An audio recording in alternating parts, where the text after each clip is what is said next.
So let's talk about what we can call the biggest challenge for avatars coming to Earth. It could also be called the biggest trap, because the fallen beings are aware of this challenge and they are trying to turn it into a trap for us. And what I've talked about so far is that we come to Earth, we are exposed to this cosmic burst trauma, and as a result of that, we create the primal self, which colors how we look at Earth, how we look at ourselves on Earth. And then based on the primal self, we create a lot of other selves that are derivatives of the primal self that also relate to how we see ourselves on Earth. Now, I don't know if I have communicated this clearly enough, so I'll try and just talk more about it. You have an old analogy called the analogy of Plato's cave. And it was an old Greek philosopher called Plato, and he gave this analogy that humankind is like people who are chained inside a cave. And they can't see the opening of the cave, they can only see a wall that's opposite the opening. And outside the cave are people walking around. And as the light shines into the cave, it casts shadows on the wall. So all that the people can see are the shadows on the wall. They can't see what's actually going on outside the cave. And this is an illustration of what happens to us when we are in duality. When we go into this consciousness of separation, we use the duality consciousness to validate certain viewpoints, to take a certain relative viewpoint, we elevate it to the status of being absolute. It's like being in the cave. We are only looking at shadows, we can't see reality. And this, of course, as I've said, means that everything we see is colored. But it's more than that. It's that when you create this sense that you are a separate self, you are projecting out. You are always projecting out that the problem is out there. And this can be very tricky to understand. It took me quite some time to wrap my mind around this, or actually unwrap my mind from the effect of this. And the thing is, before we received the cosmic burst trauma, we came here, we were, in a sense, innocent. You know, we had a positive approach to Earth, we had a positive approach to ourselves, we had a positive approach to human beings.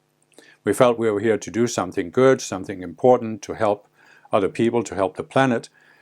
And we can say this was a state of innocence. And we didn't see ourselves as separate beings because we felt connected to our higher selves. We sensed that there was some kind of benevolent beings that were here to help us. And so we were not projecting out that there was a problem that is out there. And so what happens is that when you receive this burst trauma, you create this primal self. And what it took me a while to understand about the primal self is that it's a self. In other words, it's not self-aware. I, as I've said, the core of our being is the conscious you. The conscious you is self-aware because it's an extension of the one mind.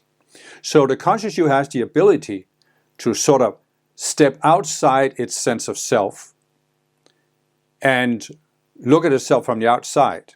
The conscious you can say, I see that I've been reacting this way for a long time. Do I want to continue reacting this way? No, I want to change myself.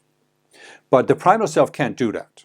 The primal self is a separate self, and it can only project out that the problem is out there. And what happened with the primal self, of course, was that here we are in this state of innocence, and all of a sudden we are exposed to this deliberate attempt by the fallen beings to destroy us, to cause us harm, cause us suffering, all these kind of things. So it's difficult, I understand, I could see it in myself, it's difficult not to see this as there's an outside force that's separate from me that is attacking me. And of course that's true. The fallen beings are outside of you, they are separate from you, they are deliberately attacking you. So based on this, there's me here, and there's an outside force attacking me. We create the primal self. So the primal self it's programmed. It's like a computer that's programmed. You know very well that you have Windows computers and you have Macintosh computers, and they have an operating system. And there is no way that a Windows computer can step back and say, no, I think this Windows operating system is primitive. I want to be a Mac. It just can't do it, right? It's programmed to function a certain way. So it's the same with the primal self. The primal self is programmed to project out. There's a problem out there.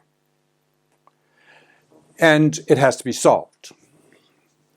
So this right there puts us in a certain frame of mind. It gives us a different approach to Earth than what we had when we came. As I said, we were in this innocence, but now all of a sudden we have lost the innocence. We have lost the inner sense of connectedness to our higher beings. And through the primal self, we see ourselves as separate beings. And because the pain was so intense, the conscious you is pulled into the primal self, and it's now looking at the world through the filter of that self.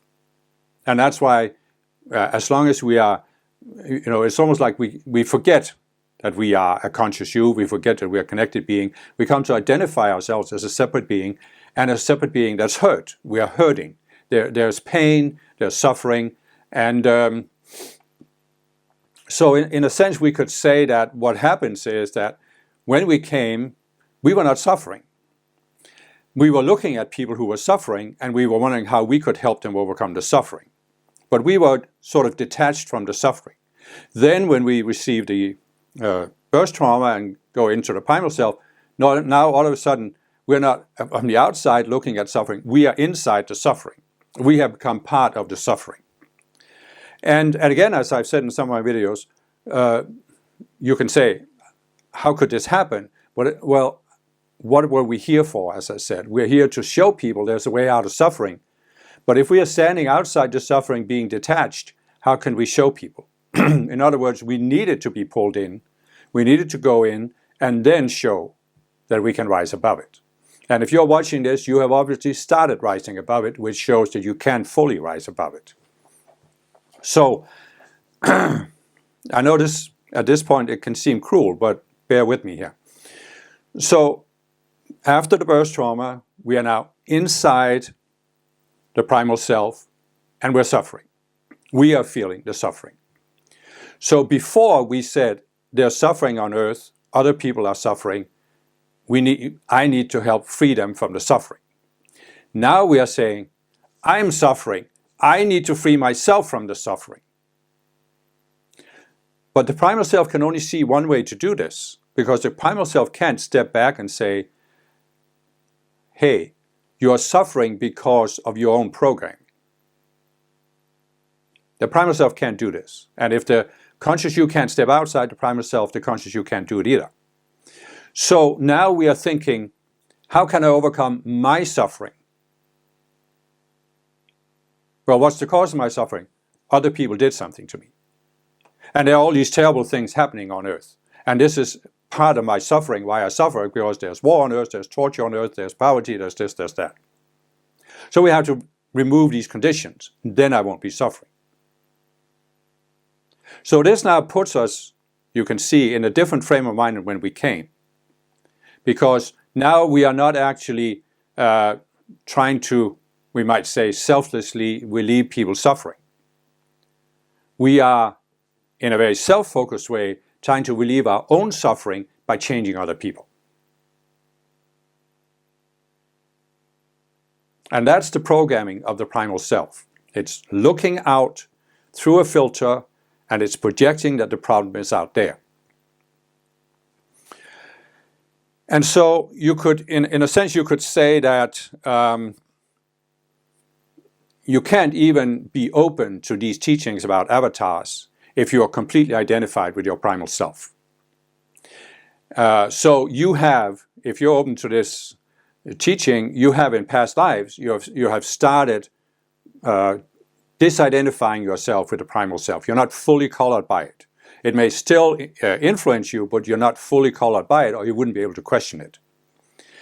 And this shows you that you've already started the process, and what these teachings can do for you is make you more conscious of the process so you can make faster and more deliberate results. Now, for me, it took me several years, before I really started working through this with the primal self and the associated selves, to where I could step outside. And what happened was, then I started thinking, well, why did I actually come to Earth? Was there something in my view, my attitude, my approach, that wasn't mature, that wasn't the highest possible? Is it possible I had some illusions that brought me to Earth, or that at least I had when I came to Earth? And what might those be? And you might say that if you haven't worked through this primal self and the associated selves, it's too early to talk about this. But it isn't really, because what I realized afterwards was that by coming to understand this, as I said, the major challenge of coming to Earth, it was actually easier for me to resolve some of these selves, including the primal self. And so I think it is valuable to start talking about this. And the topic, of course, is free will. So, to the primal self, there's no free will, you could say. The primal self can't grasp free will, because it is based on this: somebody violated me. They violated my free will. If I really had free will, this shouldn't have happened to me. And this is the view of the primal self. So the primal self doesn't even recognize free will. And it also looks at people in the world that are suffering and says, well, they are forced to be in this position. It might even look at and say, well, this planet just is so primitive, it has this lack of resources, and that's why most people are poor. It can't really step back and see that there could be a greater reason for this. So, and the reason for this is that the primal self is created in reaction to current conditions on Earth. Not current conditions as today, but when we received that cosmic birth trauma. It could have been a couple of million years ago, or it could have been a couple of hundred years ago, whenever you first came to Earth. But it's a reactionary self, and therefore it can't question the conditions. It can't question, why is there lack and poverty on Earth? Is it because of the collective consciousness? As I've said in some of my other videos, we have collectively created these conditions. Why is there war on Earth? Is it because of the collective consciousness, and so forth, and the fallen beings bringing war? So anyway, what I'm saying is, the primal self can't really deal with free will, because it just thinks it doesn't exist, and it'll most likely just deny that there's free will, because it sees that free will is being violated, and so how can there be free will? Yet, and so as avatars, we can be pulled into this. Through the primal self, we are pulled into saying, but there's obviously these very severe problems on Earth that are causing this immense suffering. And these problems need to be removed. And how can they be removed? Well, free will doesn't really enter the equation there. We need to somehow eradicate these conditions. In other words, we are fighting these conditions. I remember many years ago when I lived in the United States, there was this campaign, fight cancer. Like it's an enemy that needs to be fought. There was no willingness to question, is cancer maybe the result of a certain state of consciousness? And if we resolve that state of consciousness, we can have a whole different approach. No, it was, there's an enemy, we need to fight it, we need to destroy it. And this, of course, is what you see with many human beings. What's the enemy of the German people? The Jews. Fight the Jews, destroy the Jews. And this is, of course, again, the fallen beings who are pulling people into this reaction. So as avatars, we can very easily be pulled into this reaction. We can say, well, there's suffering on Earth. There shouldn't be suffering on Earth, because we remember from a natural planet that it's not necessary that there's suffering on a planet. We need to fight suffering. We need to remove suffering. We need to destroy the cause of suffering, because suffering must have a cause. And it's out there. It's not a cause in consciousness, it's a cause out there, which essentially always means this other group of people. They are the problem, and therefore we need to destroy them. And this is the only way the primal self can see it. This is the only way the fallen beings can see it, because of course they are identified with their primal selves. And you see the result of this on Earth. It's actually, as I said in my last video, it's the duality consciousness that causes this identification, this projecting out, that the problem is out there, and that is the problem on Earth. That is the cause of suffering. But even as avatars, we can, if we come to understand that suffering is caused by consciousness, which I came to understand many years ago, then we can still be pulled into this. Well, then people should be forced to change their consciousness. They should be forced to have a higher state of consciousness than what they have, so we can get rid of suffering. Because as avatars, as I said, before we received the birth trauma, we were sort of looking at suffering from the outside. We had sort of, we might say, an academic interest in suffering, or an academic approach to it. Let's study suffering like a scientist who is studying a remote object that doesn't affect himself, and find out how it works. But then when we receive the primal self, now we are suffering, so now we have a very personal interest in removing suffering.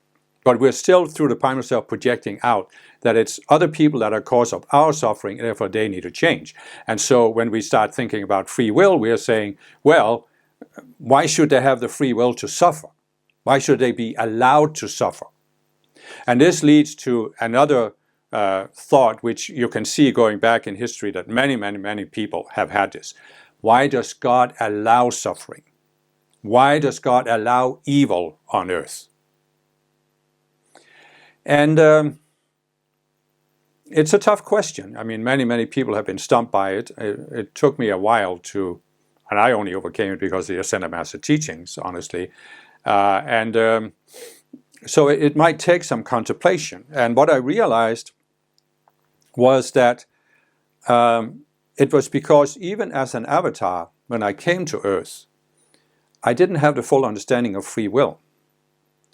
I mean, here I was, I had lived on a natural planet, I had grown tremendously on a natural planet, I'd been in leadership positions, I'd sort of come as far as I could go on a natural planet, and then my Iron Presence decided to send me as the conscious you into embodiment on an unnatural planet to have a broader range of experiences.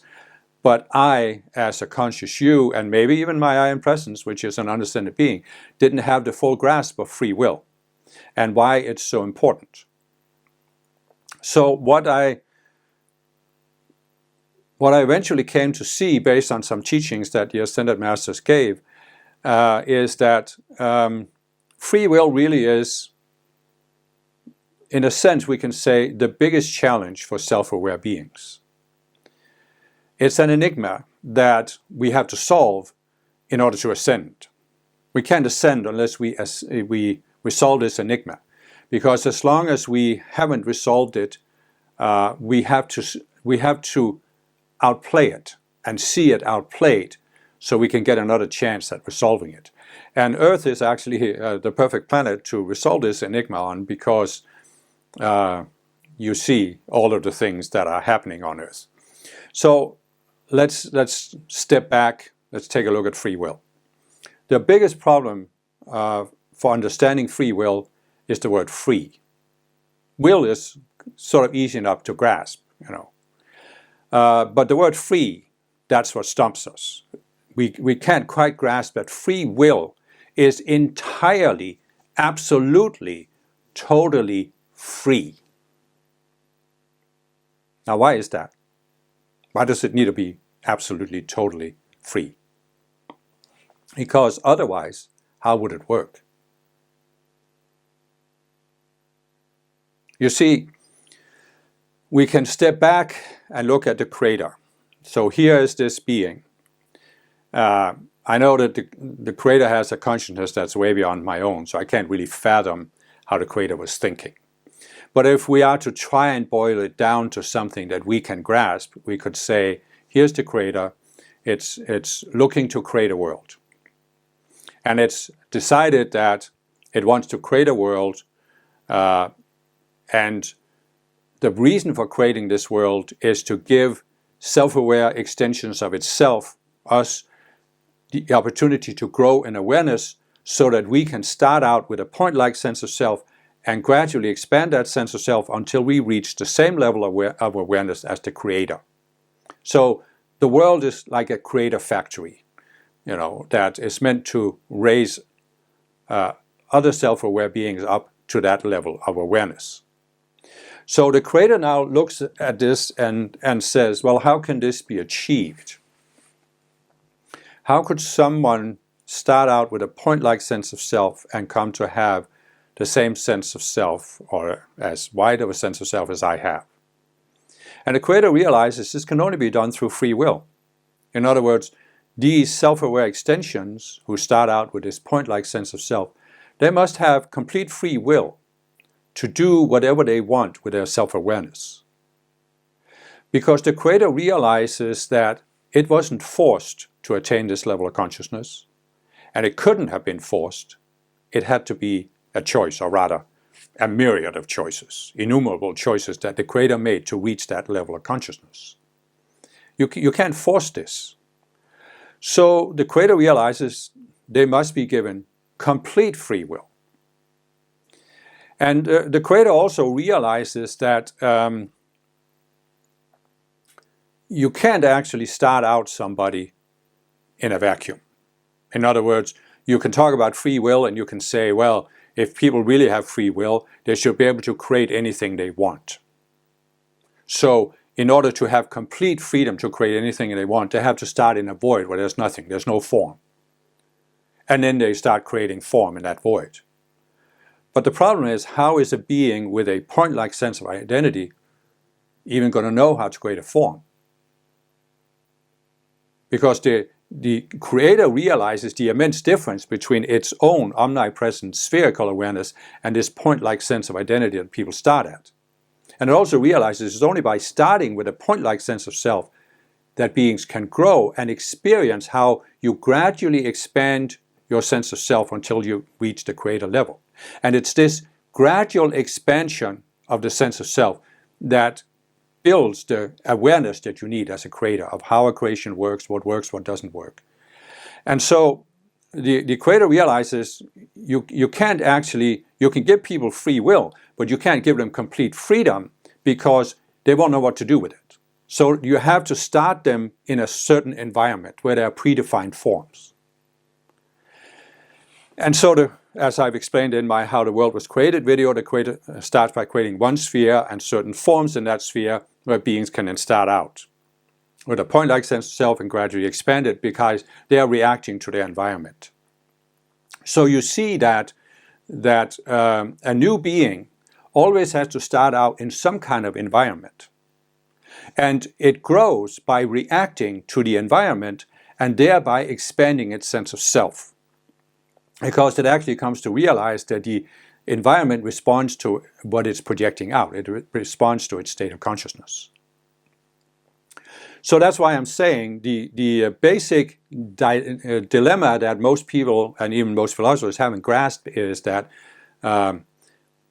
we can have free will within a certain context. We can't have free will and complete freedom. There's always a certain environment we are reacting to. But we can still have freedom and free will in how we are reacting to the environment.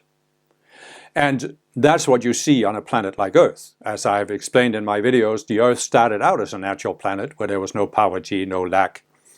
And then over a long period of time, the inhabitants of the Earth lowered the Earth to a lower level, even a lower level of physical vibration, so that matter is more dense, and that's why we have lack and poverty. So, so basically what we can say is that when you start out as this point-like sense of self, you are starting out in a predefined environment. And you have freedom on how you respond to that environment. And I've talked about you have two basic choices. You start out seeing yourself as a connected being. You can expand that connection, or you can go into separation. But you could also look at it in another way. You could say that when you are a connected being, you are working with the environment. You are seeking to find out how the environment works, because by doing this, you are expanding your sense of self. But if you go into separation, you are rebelling against your environment. You are objecting to the environment. You're starting to say, the environment shouldn't be the way it is. It should be different. And this is a subtle difference, because in a sense, when you are a connected being and you see yourself as a co-creator, as I've said, you are building onto the foundation that was set in your environment. If environment wasn't completed, the Earth wasn't completed, the inhabitants could build on the foundation. So you are, in a sense, also changing the world, but you are working with the principles that was used to design the world. When you go into separation, you are either ignoring or you're deliberately working against those principles, because you are saying, well, I should be allowed to define the principles that the world is designed based on. So in other words, instead of working with the gods who created the world, you are saying, I should be the God who defines how the world works. And you are allowed to have that experience. This is essentially what the fallen beings are. They have taken that to the ultimate extreme of thinking they can become as gods. And you are allowed to have that experience. The problem is that the only way you can have, and this is again something, it took me a while to realize, but I realized that there are certain mechanics, even for the creator, there are certain mechanics. And one of the mechanics is this, you have the sense, of course, the creator knows everything is one, all life is one. There is only one mind, its own mind, and everything is created out of its own mind. And if you see yourself as a connected being, you are expanding your sense of oneness until you also come to that realization that everything is one. And that's, as I've talked about, the Christ consciousness. So how can you have the experience that you are not a connected being? That you're outside of oneness? That you are maybe even against oneness? How can you have that? Well, you can only have it by going into separation. And the only way to go into separation is to go into a state of mind that's divided. The Christ consciousness is the mind that's meant to ensure oneness between the creator and its creation. So it's always one. It cannot be divided. But the dualistic mind, the separate mind, is inherently divided. Otherwise, it couldn't be outside of oneness. So you can say that a being has free will. It can choose to expand its sense of oneness. It can choose to go outside of oneness, to go into separation. But once it goes into separation, its free will has been restricted by its own choice. It's not God that's restricting the free will of beings in separation. God is not forcing you to go into separation, and God is not forcing you to go out of separation. God is not punishing you for being in separation. You're punishing yourself. Because when you go into this state of separation, as I've explained in several of my videos, you can only suffer. A separate self can only suffer. That's why, as I said, when we, as avatars, receive that birth trauma and create the primal self, it's a suffering self, and it will suffer until the day we let it die. And of course, we will suffer with it when we are looking at the world through that self. So, and the reason for this is simple. I mean, you go into duality which is a divided mind. There's always two opposite polarities. And you are not the only being who has gone into duality, so you are taking one dualistic polarity, elevating that to the status of being an absolute truth, but somebody else is bound to take the opposite dualistic polarity, elevating that to being an absolute truth. And in the duality consciousness, there can't be two absolute truths. There can only be one. So that means they have to fight each other. They have to seek to establish superiority. So in a sense, you can say, in duality, you are still striving for oneness, but you can never achieve it. And that's why there can only be suffering. So what's this all got to do with avatars and free will? Well, when I started contemplating these things, I realized that I had, as I said, an immature, primitive, incomplete view of free will. I didn't actually realize why free will has to be free. In other words, why people had to be allowed to go into duality. And I realized that not all beings go into duality. They don't have to. They might dabble with it. They might look at it and look at what it is. But you can come to see what duality is without going into it.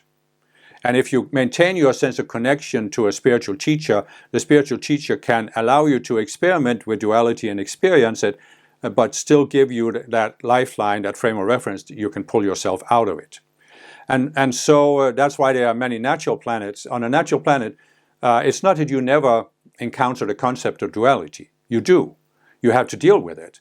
But you can overcome it, and so you don't have to go into it. You can ascend without going into duality. It's not a necessity. But you could say that on the overall scale, it is not a necessity, but it's foreseeable that some beings will have to go into duality in order to outplay what can be outplayed there. Because free will in an unascended sphere, for the sphere to ascend, it's like free will has to be outplayed as far as it can be outplayed in that sphere in order for there to be that collective experience base on what works and what doesn't work. And you could say that, the growth in consciousness means that we realize two things. We realize what works and what doesn't work. In other words, what makes a creation sustainable and what makes it self-destruct. And connectedness and oneness is what makes it sustainable, and separation and duality is what makes it destruct or self-destruct. And so this has to be outplayed so we have the experience. It doesn't mean that we all have to do it, but we have to see it done so we can see, well, this obviously doesn't work. And so, again, I'm not saying that this means it's inevitable. I mean, the first three spheres ascended without anybody going into duality. They just dealt with the concept and didn't have to go into it. But from the fourth sphere and onwards, some beings have gone into duality, and some are still in it. They have fallen from these previous spheres. So they're very deeply into it. And so, again, free will. Well, what I realized was that all of this has to be allowed to happen. It isn't that God wants it to happen, but God neither makes it happen nor tries to prevent it. God simply gives these extensions of itself free will and an environment in which to exercise it. And it is completely up to them what they do with it. Completely up to them. And that's why, I've said before that God doesn't really actually look at an undescended sphere, because God simply says, I'm allowing you the time and the space to work this out. And this was something that it took me a while to really accept. That it can't be any other way. I mean, I understood it first intellectually, but emotionally, I felt, but there shouldn't be suffering. There shouldn't be suffering on earth. And I think many avatars have this, we see people suffering, we have compassion for them. And we think this shouldn't happen. And we think we should find a way to overcome it. And that's unfortunately when the fallen beings can turn the whole concept of free will and suffering into a trap for us as avatars, where we get pulled into working for a specific cause that promises to remove suffering. And you can see it. I've seen it in myself. You know, I grew up in a non-spiritual environment. My family, they were absolutely not religious, not spiritual. My society was not very religious. And then I find my first spiritual book at the age of 18, Yogananda's book, Autobiography of a Yogi, and then I find my first spiritual movement, and all of a sudden I see that, oh, if only everybody would accept this spiritual movement and start meditating, we could overcome all the world's problems. And I've of course seen, you know, thousands of other people do the same, not just with this one spiritual movement, but with, you know, several spiritual movements. You can find any number of spiritual movements out there where they all believe the same thing. We are the ones who have the highest teaching. And if only everybody would accept our teaching and our guru, then all the world's problems would be solved. I mean, you can just see it repeated over and over and over again. And what I eventually came to realize was that this has a great appeal to us as avatars. I saw it in myself, how tempting it was to believe this, that we can solve all the world's problems if only everybody would believe, or at least most people would believe, what I believe. But this is again a misunderstanding of free will. It's being pulled by the fallen beings into focusing on a specific physical result. Because if everybody came to be members of or accept a certain spiritual movement, that's a physical result. And we think that if that happened, then there would be other physical results like removing war or poverty or this or that. So we are focused on the physical results. We are thinking that what causes suffering on earth is these specific outer conditions, war, torture, poverty, this or that. And if we only remove these outer conditions, people wouldn't be suffering. And what I started realizing was, and this was based on my own experience with the path, because I realized that what causes me to suffer is actually not the outer conditions. This was something that took a long time on a spiritual path, but I came to realize this, and I took full responsibility for myself and my own growth, because I realized it's not actually the outer conditions that are making me suffer, because the suffering takes place inside my own mind. And that means it's conditions inside my own mind that are causing me to suffer. And that was very liberating. In a sense, it was a tough thing to do for a while, because it places all the responsibility on you. You can't project out that it's because of other conditions that you're suffering. But once you get over this hurdle, it's very liberating, because now you're realizing, hey, wait a minute. I have been thinking that only by removing these huge conditions like war and poverty, which I can't really remove, could I overcome my own personal suffering. But now I realize my personal suffering is caused inside my own mind, and I have the potential to take complete control over my own mind, and therefore I don't need to change the outer conditions to overcome my personal suffering. I didn't have at the time the concept of the birth trauma and the primal self, but in essence you could say, in this context, the only way you're going to overcome your personal suffering is overcoming the primal self and the associated selves. And when you do that, you will not be suffering. And as I said in my last video, then you won't be driven to change the world by this obsessive, compulsive desire to overcome your own suffering. You won't be changing other people, trying to change other people in order to change your own state of mind. You will be going directly to the source, your own state of mind, and saying, I'm just going to change my own mind. I'm not going to worry about all of these outer conditions. I'm just going to focus on changing my own psychology, my own mind. And that's how you become free. So when I started realizing this, and applied this to the avatar thing and free will, I realized that, but wait a minute, this is the only way that all people are going to overcome suffering. You can look at people today who are born into poverty, for example, and you can say they're suffering because of that poverty. But then look at some of the many people in the affluent part of the world who have become very, very rich. They have more money than they know what to do with. Are they free from suffering? No, they're suffering almost worse than the poor people. I watched this special on television about billionaires, and it went through all of the troubles that billionaires had because they had all this money. and this responsibility and this fear that they could lose it. So you almost came away feeling that the rest of us should feel sorry for the billionaires because it was such a hard life to have all that money.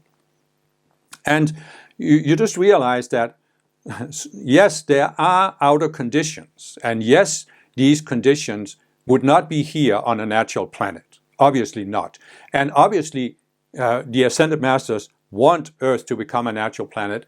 We as avatars want Earth to become a natural planet. And obviously, as part of this, these outer conditions will be removed. But how are these outer conditions going to be removed? It's just like I said about darkness. Can you shovel the darkness in a room into garbage bags, throw the bags out the window, and then you don't have darkness in the room? No. Can you remove poverty? Can you remove warfare through force? No, because these conditions are the product of people's state of consciousness, the collective consciousness. And it's only by raising that, as I've said, by increasing the light in the room, that you can overcome the outer conditions. But this was the breakthrough that I had, was that I looked at all of the spiritual teachings I had studied and the Ascended Master teachings about the avatars. And what I really grasped in this huge epiphany was that it can be said very succinctly: consciousness comes before the physical manifestation. In other words, I have talked in many of my videos about there are 4 levels of the universe: the identity level, mental level, emotional level, and then the physical. So, any manifestation in the physical starts as an idea, as a matrix at the identity level. Yeah, well, sometimes at the spiritual level, but for us human beings, in the identity level. It's then lowered and becomes more concrete in the mental level. It's then lowered to the emotional, where it receives more of a charge, more of a energy to move forward, more momentum, and then it's lowered into the physical. So you could, if you could remove war from Earth, it wouldn't mean you would remove the conditions in people's emotional, mental, and identity bodies that actually manifested war. And in fact, you couldn't remove war from Earth until you had changed people's consciousness. And so when I started pondering all of this, I realized that all of my life up until this point, and obviously for many lifetimes, probably going back to the birth trauma, I'd had the, right and wrong, but I'd had a non-constructive approach to being on Earth, because I thought I was here to help bring about these physical outer changes. But what I'm really here for is just to give people a choice.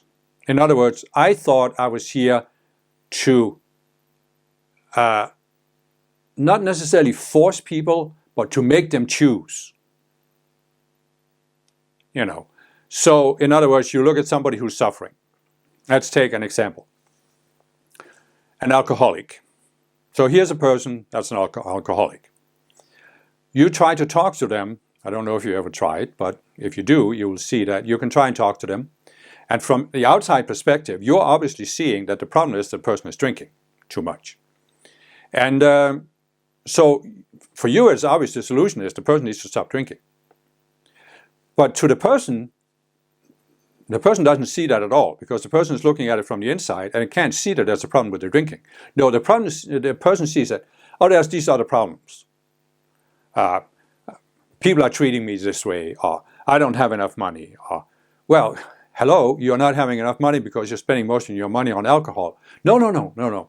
That's not something the person can see, because the person is looking at solving these specific outer problems without having to stop drinking. And you can't make the person see that drinking is the problem unless they've come to a point where they are finally motivated. They, as some people say, hit rock bottom. And then they are willing to look at themselves and see, I have to change. But you see what I'm saying? The alcoholic is still in this mode of projecting out. The problem is out there. It's not me that's the problem. I don't need to change. I need to find a way to change these outer problems so I can avoid these problems and still continue living the way I'm doing, which means drinking. And I thought, I had always thought that, well, it's okay to force people a little bit to come to see how they're hurting themselves. And this was the non-constructive approach, because this was based on not understanding free will. Free will is free, meaning people have to be allowed to go as far into separation, as far into suffering, as they individually need to go before they come to the point where they say, I've had enough. This is enough. I want to change. You can't make them do this.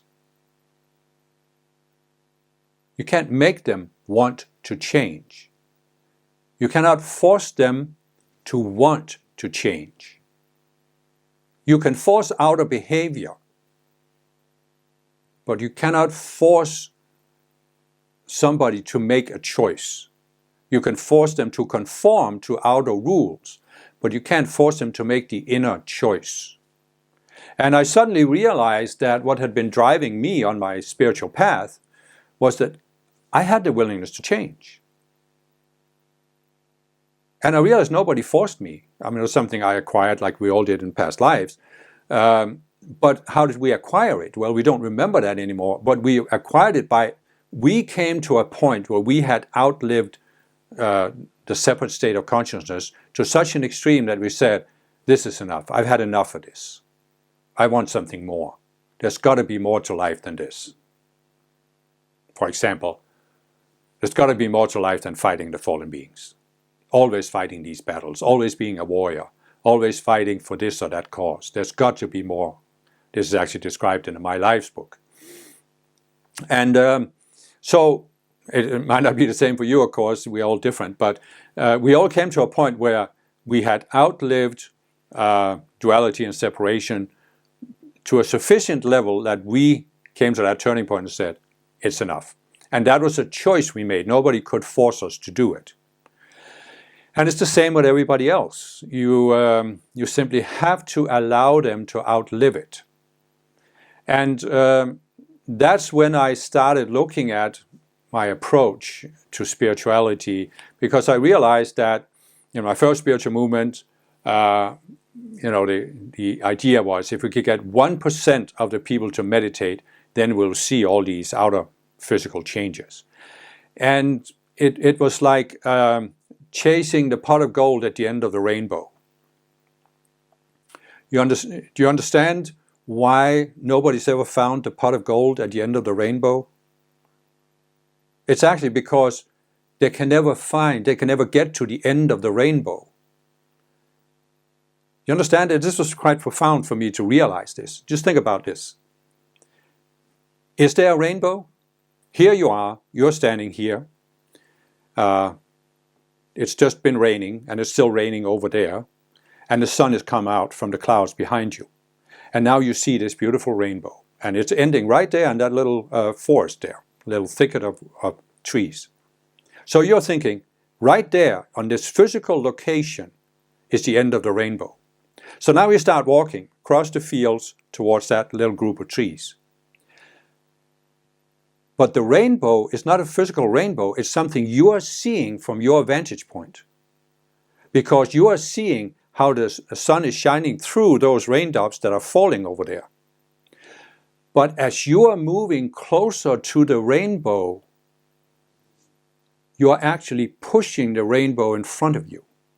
Because the rain is moving, you are looking at it from a different vantage point. And so you can never get to the end of the rainbow because the end of the rainbow keeps moving in front of you. Because it only exists seen from a particular vantage point, a particular distance. And then if the raindrops start falling, the rainbow disappears. So this is again Plato's cave. We are seeing everything from a certain vantage point. So I was thinking that by getting people to meditate, we can remove these physical problems. Then in my second spiritual movement, it was giving decrees to the ascended masters. We could remove these physical problems. But that's not even the purpose. The ascended masters, this is not their purpose. Yes, in a sense, and I understand this can be confusing, Because of course the ascended masters talking about, there has been a progression in civilization over the last thousands of years. There are certain phenomena we don't see as much anymore. And we have democracy, slavery is not as prominent as it was. And there has been improvements, in our living standard and so forth. And they are talking about Saint Germain wants to manifest a golden age where we have overcome a lot of these problems. But I realized that when I heard the masters talk about this, I had been looking at it from my vantage point. But the ascended masters have a totally different way of looking at it, which I had not grasped, even though I had been in ascended master teachings for a long time. I had not grasped that the masters aren't really focused on the physical conditions. They are focused on one thing only: raising consciousness. Raising consciousness. Because they see that the entire world of form has only one purpose: the raising of consciousness. And so they are focused on what is it going to take to raise people's consciousness, to help them raise their consciousness.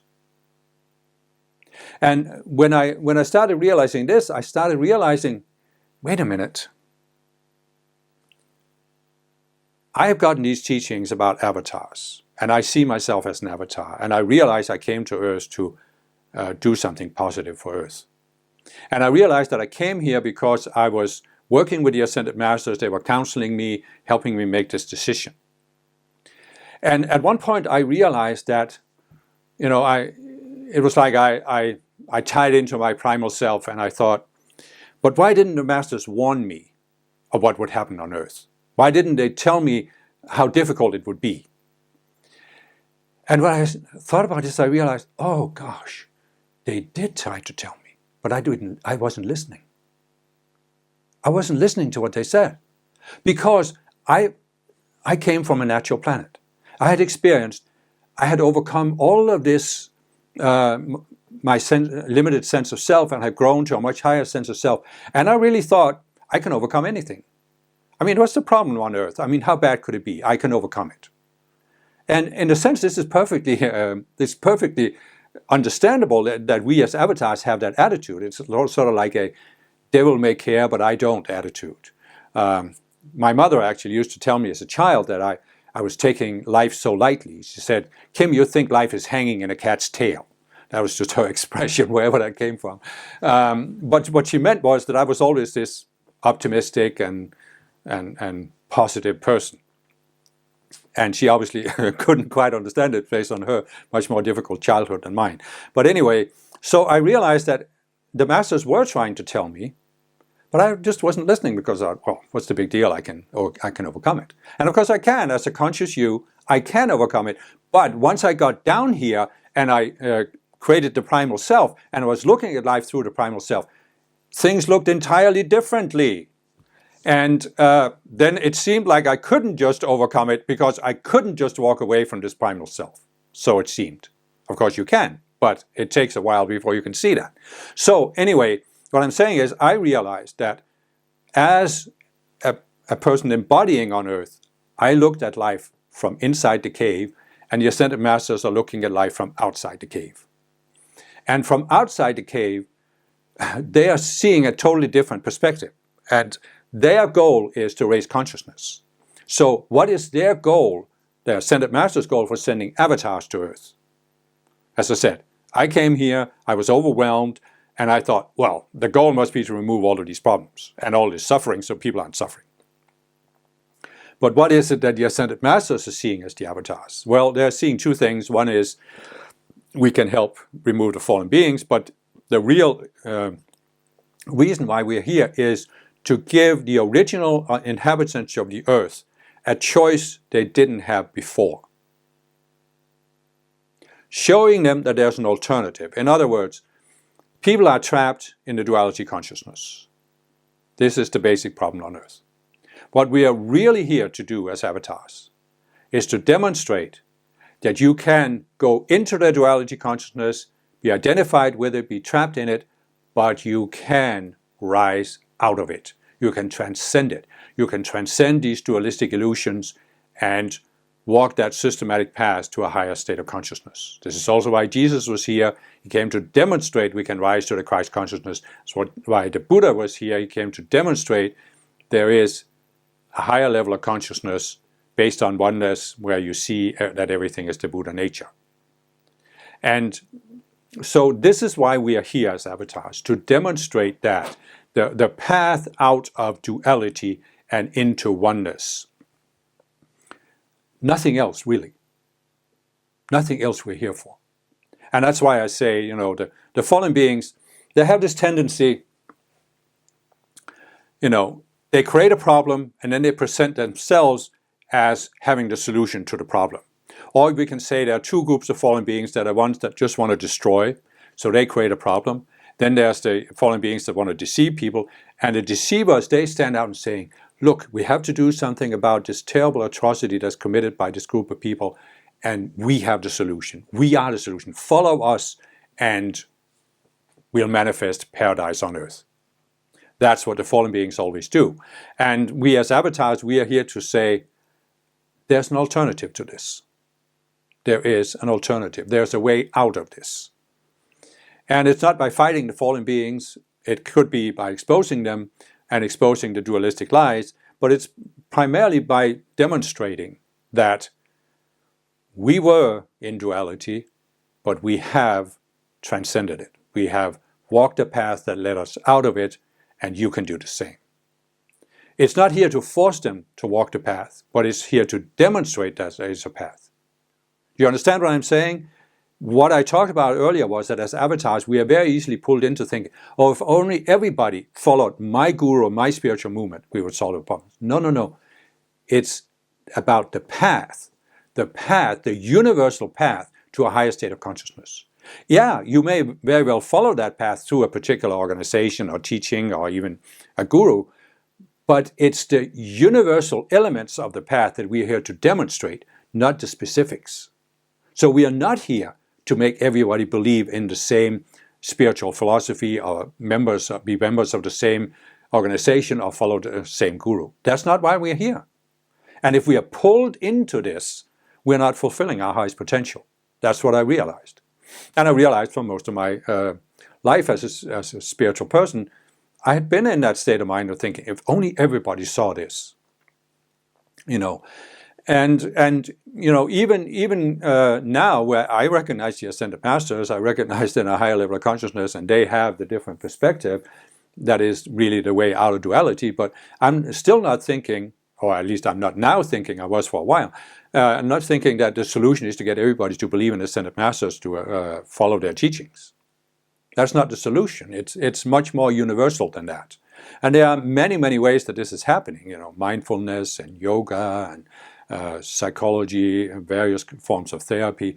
All of these things are part of this whole process of people realizing that basically we can say we are not victims of external circumstances because it's our reaction to the external circumstances that makes us suffer, and we don't have to change the external circumstances to overcome suffering. We can go to the internal circumstances in our own psychology and change there, and then we can overcome suffering. That's the basic of the path. That's the most universal way to describe it, I think. And so obviously this is beginning to happen, and you can see that in society, and we as avatars, we're here to help that movement along. But if we are too focused on it has to happen by everybody following our guru or our teaching, we can't fulfill the highest potential.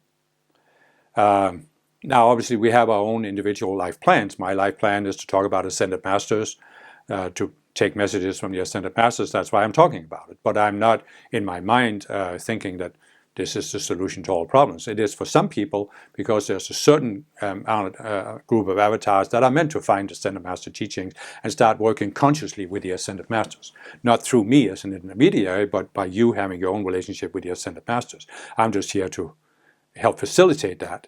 And so I'm not, anymore, but I was, up until I received these teachings, I was in that mindset of thinking, there is one solution to all problems. And it's just not the case, So, okay, just to go back to free will, I realized that I'm not here to force people's free will. I'm just here to present them with a choice. And the teachings of the Ascended Masters is just one way that people can see it as an alternative to duality. Some people find it useful, it resonates with them, and others don't, and that's perfectly fine. And when it comes to suffering, it's again this, you just have to allow people to suffer if that's what they need to experience in order to come to that point where they are willing to look at themselves instead of projecting out. How can I force that in somebody? Why would I want to force it in somebody? But what that required me to do was, it required me to do away with this youthful, optimistic attitude I had, where in my first spiritual movement it was, it's just right around the corner that we get enough people to meditate and then we'll overcome these problems. In the second spiritual movement, we were always thinking, any moment now, any year now, there's going to be this dramatic change.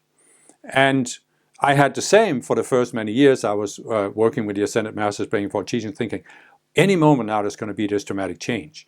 And now I have gradually shifted into realizing it's more of a long-term process. And it's not that there aren't going to be dramatic changes, but it's just that I don't want to be in the state of mind where I'm always waiting for it, where I'm always chasing this pot of gold. I want to be free of this mindset. I want to be in a state where I'm just here to express what I'm expressing, bring forth what I'm bringing forth, and I'm not attached to the outcome. I'm not attached to the outcome. I'm not expecting that any day now something dramatic is going to happen in the world. I see that over time, yes, there are certainly shifts that will happen, and there are shifts that are occurring right now, but it must take the time it takes, and I can't really be attached to it. And I also realized that, I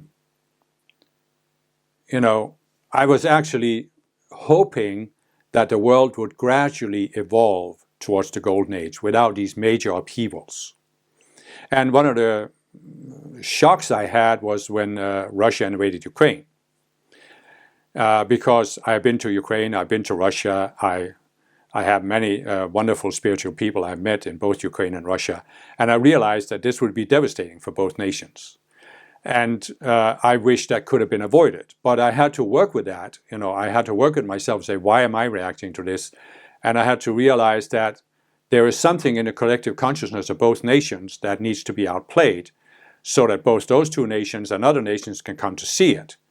And you could say that all of Europe had to come to see certain things about Russia and Russia's approach.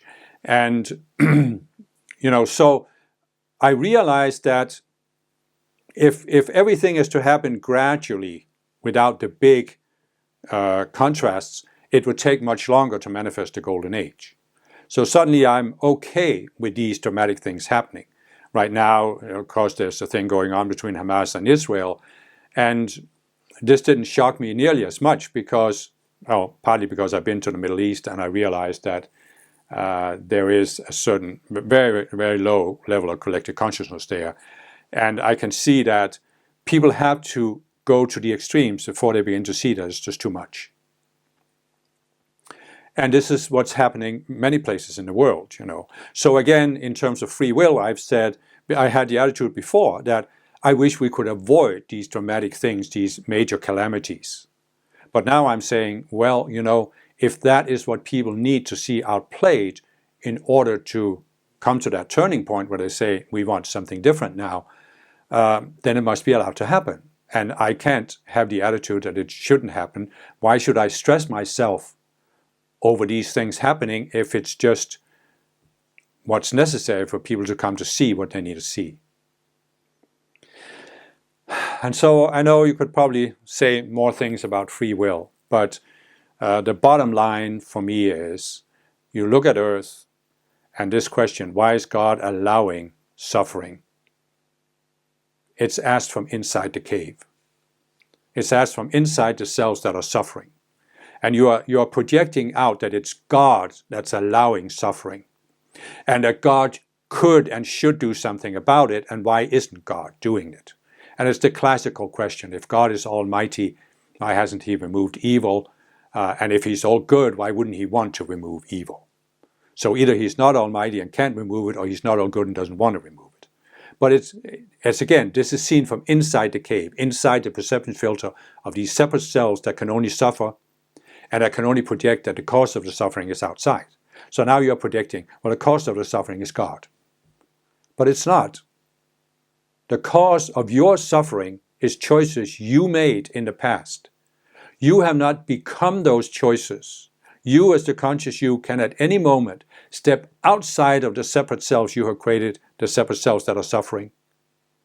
And that is the only way to end your suffering. As long as you are projecting out that God should do something, or the Ascended Master should do something about this, you are trapped in a separate self. And you will continue to suffer as long as you're trapped in it. I know it can sound brutal for people who are suffering, but, it's the reality. And if you're an avatar, and if you have watched these videos to this point, you're ready to make that shift. Otherwise, you wouldn't have watched it. So it's just a matter of working with yourself, working with these tools until you come to see that separate self. And suddenly you find yourself, you're standing outside of it, you're looking at it, you're saying, oh, I see this isn't me. It's just something I took on. And I don't want it anymore. I don't want to look at life through this filter. I'm just letting it go. I'm just dropping it. And see, this is how we, in a sense, as avatars, what are we here to do? We think, or at least I thought, after I received a birth trauma, I'm here to solve problems. I'm here to solve all of these problems that cause this suffering. No, I'm not here to solve a problem. I'm here to demonstrate that you can walk away from the consciousness that created the problem. You don't have to do anything about it. You don't have to fix the problem. You just transcend the consciousness. You just walk away from that consciousness that's creating the problem. There's a separate self that's projecting the problem. There's another separate self that's projecting that it is a problem, and there's a third separate self that's projecting that it should be solved, and there's a fourth separate self that's projecting it. You should do something about it. But what you can do is you can walk away from the whole thing. Say, listen, I'm just here to be myself. I'm just here to express myself, my own higher being. I'm not here to solve these particular problems. And again, maybe it sounds like you're just escapism. You're just escaping from the problems. But I've spent 40 years, giving spiritual exercises and studying these problems. So I didn't walk away from it. I didn't try to avoid it. But I've come to a point where I realized what is the cause of the problem, and it's consciousness, and that I'm here to demonstrate that we can transcend that consciousness. And I'm not doing it to escape my own suffering, because I dealt with my own suffering in my own mind. So it's just, again, it's not a result of a separate self that wants to escape suffering by changing other people. It's just a natural expression of, you reach a certain level of consciousness, you've gotten rid of these separate selves that are always projecting out, and you're just saying, well, all I can really do on this planet is be myself, my higher self. And if that helps people, fine. And if nobody sees it, well, then I'll just ascend and move on. And I think, this is the path that all avatars have the potential to take, and to come to that point where you're at peace with being on earth. You see there's problems. You're not denying that there are problems. You're not trying to escape them. But you're not reacting to them. You don't have these separate selves that cause you to react. And therefore you can be at peace with being on earth.